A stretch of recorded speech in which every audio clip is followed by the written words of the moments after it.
So in this lesson, I want to talk about a recent time when I used ChatGPT to compare and contrast two similar Amazon items. And I was honestly personally a little bit interested in how it was able to pull data from Amazon and get the information. So here's actually what it said. As an AI language model, I don't have direct access to Amazon servers. However, I can use a web scraping technique to extract information from Amazon links. When a user provides an Amazon link, I can use a web scraping library or tool to fetch the HTML code for the Amazon page. From there, I can extract the information such as the product, name, price, description, and reviews by searching for specific HTML tags and attributes. So I thought that was pretty fascinating and I was a little bit, I wanted to learn a little bit more on how that was actually happening. So just as a sidebar, I think that's a little bit interesting. And now let's actually get into this example. So here's my initial prompt. Please compare and contrast these items so I can purchase the right tripod for my upcoming video shoot. So I pasted in the two options of two similar tripods at two similar price points, and I wanted to see what kind of info I could get. So it says, these two items you provided are different types of tripods that can serve different purposes for video shoots. Here's a breakdown of the differences between them. It gave me kind of the dimensions, the weights, not too much information that I felt was super beneficial.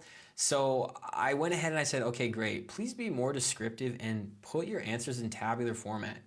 And this was a lot more effective at giving me a one sheet that I could glance at and see, okay, well, there's a height difference, there's a weight capacity, stability, intended use, portability, compatibility, and price.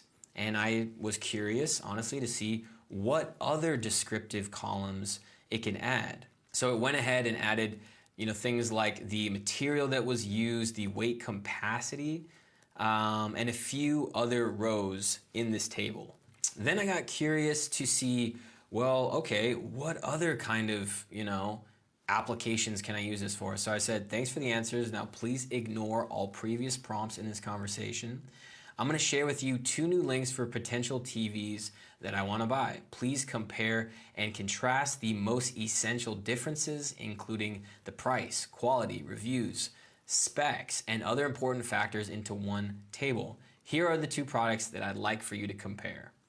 And it went ahead and it popped out, okay, for this TCL 55-inch with AirPlay and Google Assistant, and this TCL 55-inch 4K, a similar product, but it went ahead and it gave me the exact breakdowns of all the different things that I would very likely be interested in knowing when I was making my purchasing decision. After that, I went ahead and said, okay, great, now condense all the information that you provided. So I essentially wanted to know, can it give me a summary of all this information into 2 sentences if I just wanted to get a quick answer and move on? And it went ahead and did that summary. Of course, this is a little bit more effective for making a buying decision, but I thought this was a really great real life example because you very well know you can have multiple tabs open. You're looking for an online product. There's a lot that are similar, and sometimes it can be hard to make a decision. So now that you know that you can compare and contrast items on websites like Amazon, I hope that you can use this in your everyday life.